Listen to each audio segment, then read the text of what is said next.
الحمد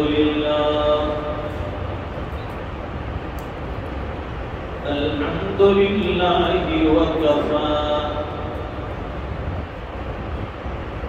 وسلام على عباده الذين اصطفى خصوصا على أفضلهم وخاتم النبيين محمد الأمين وعلى آله وصحبه أجمعين. أما بعد فأعوذ بالله من الشيطان الرجيم. بسم الله الرحمن الرحيم. وأما من خاف مقام ربه ونهى النفس عن الهوى فإن الجنة هي المأوى. وقال الله تبارك وتعالى في مقام آخر ولمن خاف مقام ربه جنتان فبأي آلاء ربكما تكذبان. صدق الله العظيم. اللهم صل على سيدنا ومولانا محمد وعلى آل سيدنا محمد وبارك وسلم. بزرگوں اور دینی بھائیوں،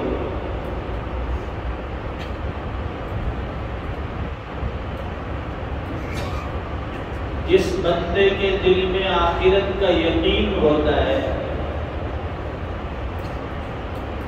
پروردگار سے لقاء اور ملاقات کا ذوق ہوتا ہے،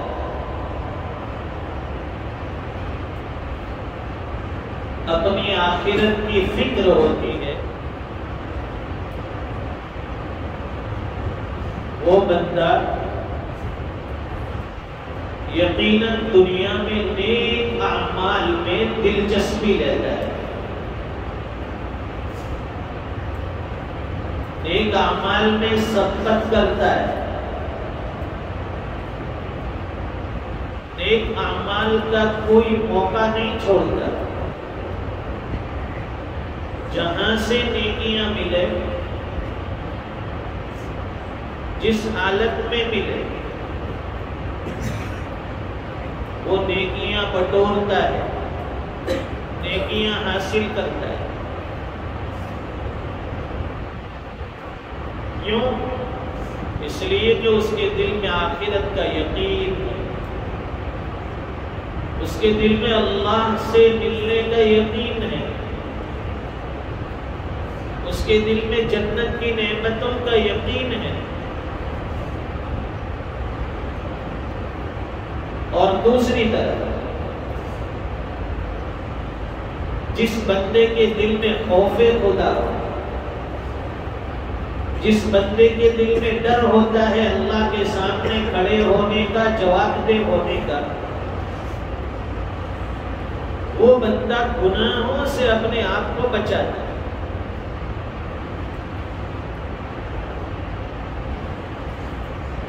تو آخرت کا یقین بھی ہے، اللہ سے ملاقات کا شوق بھی ہے، اور پھر دل میں اللہ کے سامنے جواب دہ ہونے کا، اللہ کے سامنے کھڑے ہونے کا اس کے دل میں ڈر بھی ہے کہ کس منہ سے میں اللہ کے سامنے کھڑا ہوں، کس منہ سے اللہ کے سامنے جواب دے ہوں؟ اس لیے کہ ہر انسان کو اپنی زندگی کا پتہ ہوتا ہے، کسی کی زندگی کے بارے میں وہ جانتا ہو یا نہ جانتا ہو، لیکن اپنی زندگی کے بارے میں وہ جتنا جانتا ہے اور کوئی نہیں جانتا۔ 50-60 سالہ زندگی میں نے کتنی نیکیاں کی، کتنے گناہ کیے، اللہ کو کتنا راضی کیا، اللہ کو کتنا ناراض کیا، یہ ہر بندہ جانتا ہے۔ گناہ کا ہو جانا کوئی بڑی بات نہیں ہے، لیکن گناہ ہونے کے بعد پھر توبہ نہ کرنا یہ بڑی ڈرنے کی چیز ہے۔ گناہ ہو جاتا ہے انسان سے، لیکن پھر اس پر معافی مانگے، توبہ کرے۔ اور توبہ کون کرے گا؟ جس کے دل میں اللہ کا ڈر ہوگا۔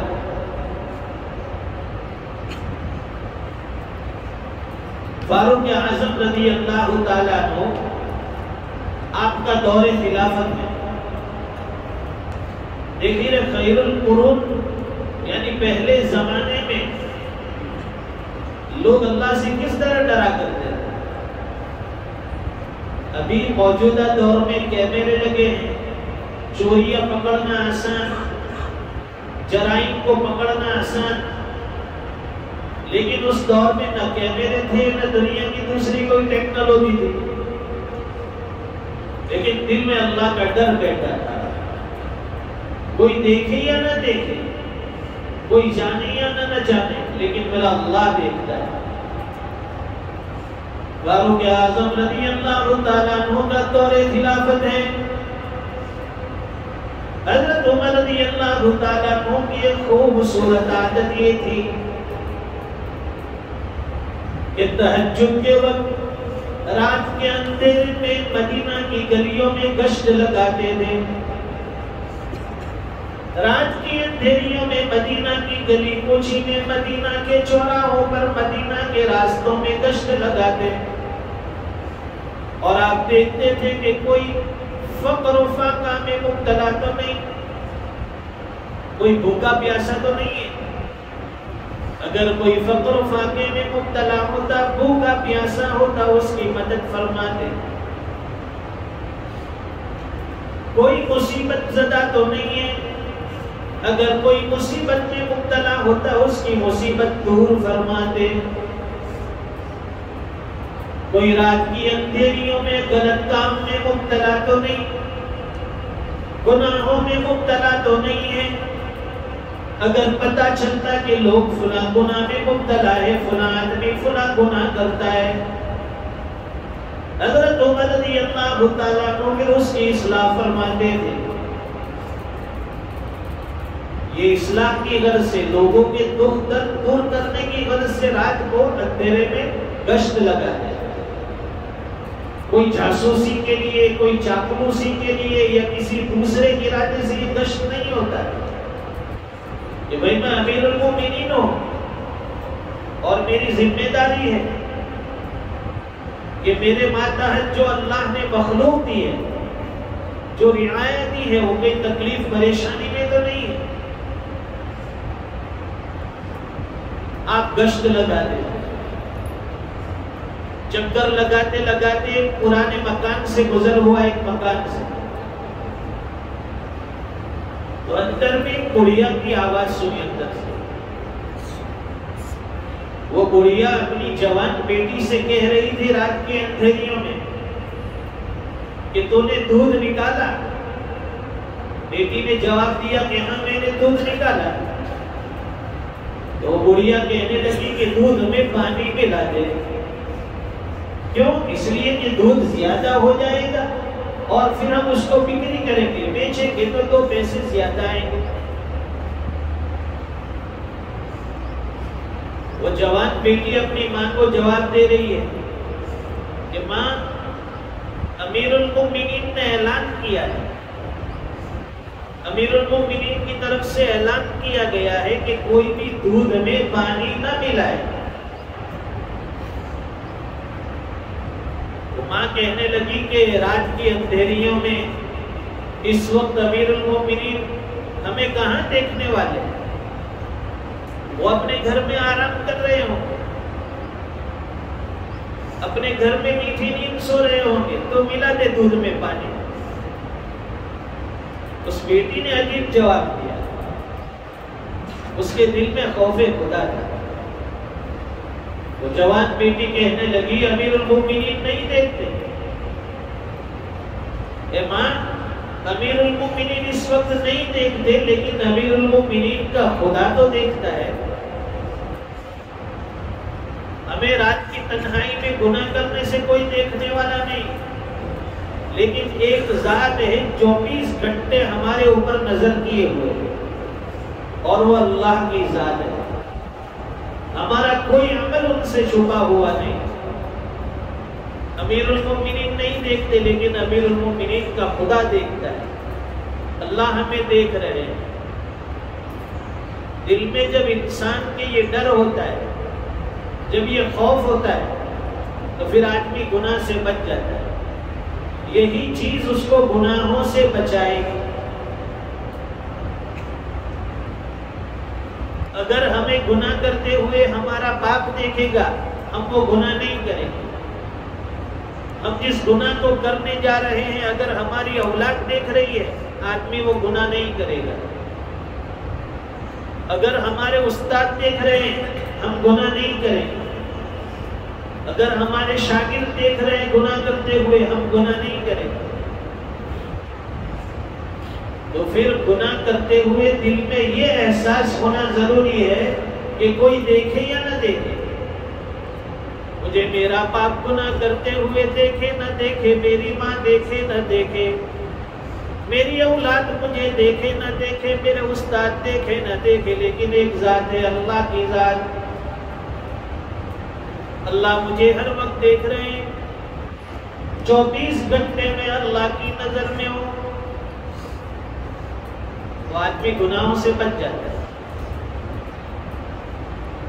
اس احساس کے پیدا کرنے کی ضرورت ہے۔ جب بندے کے دل میں یہ احساس پیدا ہوگا، وہ آدمی گناہوں سے بچے گا، اور گناہوں سے بچنا اس کے لیے پھر آسان ہو جائے گا۔ فاروق اعظم رضی اللہ تعالیٰ عنہ نے یہ ساری باتیں سنی، رات کی تنہائیوں میں یہ گفتگو سن رہے ہیں۔ جب صبح ہوئی، آپ نے تحقیق کی، اس لڑکی کو بلایا، اور پھر اس کے ساتھ اپنے بیٹے کے نکاح کا پیغام دیا کہ یہ کتنی خدا رسیدہ بچی ہے، اس کے دل میں کتنا خوف خدا ہے، اللہ کا کتنا ڈر ہے۔ امیر المومنین دیکھے یا نہ دیکھے، لیکن اس کا خدا دیکھتا ہے۔ ایک مرتبہ حضرت عمر رضی اللہ تعالیٰ عنہ سفر فرما رہے، اس دور میں یہ ہوٹلوں کا نظام نہیں تھا کہ جہاں بھوک لگی ہوٹل کے اوپر گاڑی روکی، کھانا کھایا، فارغ ہوئے، نہیں۔ لوگ سفر کا توشہ اپنے ساتھ لے کر چلتے۔ فاروق اعظم رضی اللہ تعالیٰ عنہ سفر فرما رہے، ساتھ میں جو توشہ تھا، کھانا تھا، وہ ختم ہو گیا، بھوک لگی ہوئی، اب کیا کریں؟ اس دور میں جنگلوں میں جانوروں کے، بکری وغیرہ کے ریور جو چلتے رہتے تھے، اور اس دور میں عام دستور یہ تھا عرب میں کہ اگر راستے میں کوئی مسافر مل جائے تو جانور بکریوں کا دودھ نکال کر اس کو پلا دیتے تھے تاکہ اس کی بھوک مٹ جائے۔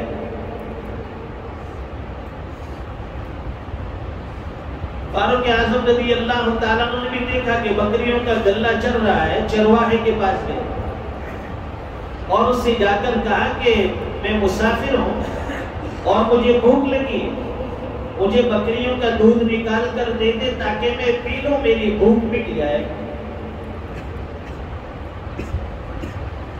وہ چرواہا کہنے لگا کہ بات تو آپ کی صحیح ہے کہ آپ مسافر ہیں، آپ بھوکے بھی ہیں، لیکن سوال یہ ہے کہ میں ان بکریوں کا مالک نہیں ہوں، میں تو چرواہا ہوں، یہ بکریاں جس کا مالک کوئی اور ہے، نہ یہ بکریاں میری ہے نہ اس کا دودھ میرا ہے، میرے پاس تو یہ چیزیں امانت ہیں اور میں مالک کی اجازت کے بغیر آپ کو دودھ نہیں دے سکتا۔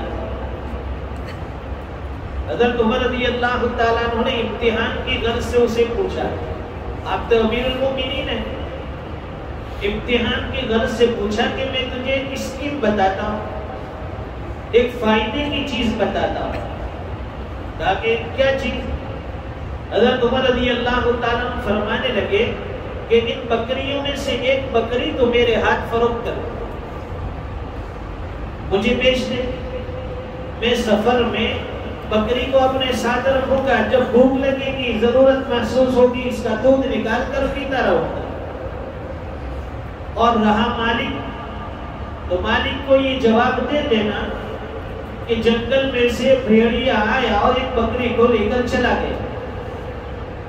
اس طرح کے واقعات جنگل میں ہوتے رہتے ہیں، تیرا فائدہ ہوگا، تجھے پیسے مل جائیں گے، میرا بھی کام بن جائے گا۔ دیکھیے کتنا پاکیزہ دور تھا، اتنے امانت دار لوگ تھے، ایک چرواہا ہے، غریب قسم کا آدمی، یہاں تو اچھے اچھے لوگوں کی نیت ڈاواڈول ہو جاتی ہے پیسے کو دیکھ کر، مال ملیدہ دیکھتے ہیں تو ایمان ٹکمگانے لگتا ہے، اول فلوس بادل ایمان، کہ پیسے آ جائے وہاں ایمان کی بھی ضرورت نہیں، ایمان سے ہاتھ دھو بیٹھتے ہو۔ وہ چرواہا کہنے لگا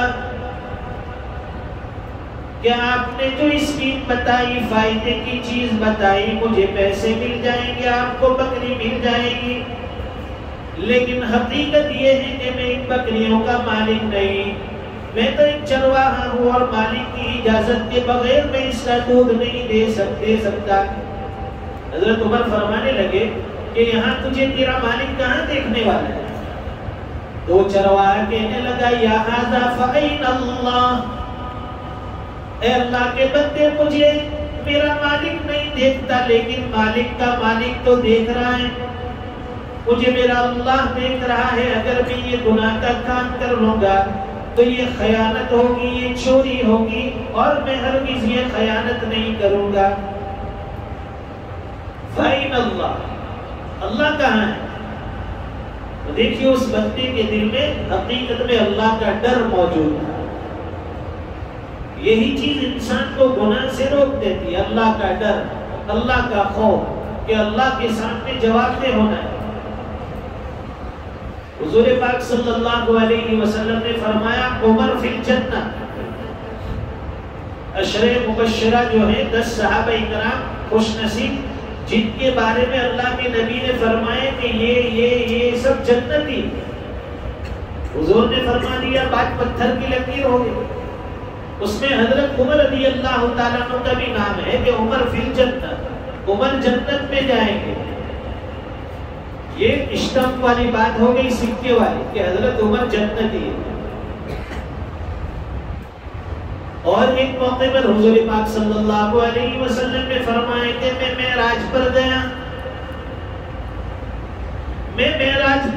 میں نے معراج میں جنت کی سیر کی، جنت کی سیر کرتے ہوئے وہاں میں نے ایک خوبصورت محل بھی دیکھا، اس محل کے کنارے پر ایک خاتون وضو بنا رہی تھی، میں نے پوچھا کہ یہ محل کس کا ہے، یہ خوبصورت محل کس کا ہے؟ وہ عورت کہنے لگی کہ یہ عمر کا ہے، حضرت عمر کا محل ہے۔ حضور فرماتے ہیں کہ جی چاہتا تھا کہ میں اس محل کو اندر سے جا کر دیکھوں، اتنا خوبصورت محل ہے، لیکن عمر مجھے وہاں تمہاری غیرت یاد آ گئی کہ عمر بڑے غیرت مند ہے، اس لیے میں نے وہ محل نہیں دیکھا اندر سے۔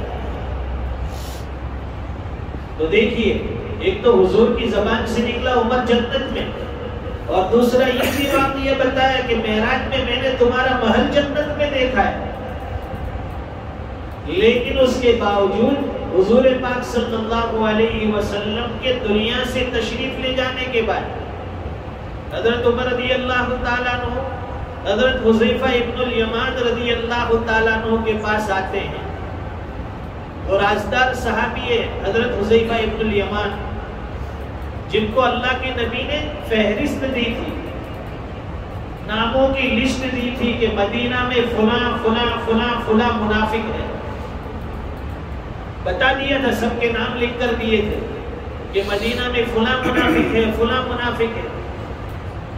حضرت عمر رضی اللہ تعالیٰ عنہ ڈرتے تھے، حضور کی زبان سے سن چکے جنتی ہونے کی بشارت، پھر بھی آپ کے دنیا سے تشریف لے جانے کے بعد دل میں یہ ڈر رہتا تھا کہ میرے بعد کے اعمال کہیں ایسے نہ ہو کہ پہلے کی نیکیاں میری ضائع ہو جائے اور کئی منافقین کی فہرست میں میرا نام نہ آ جائے۔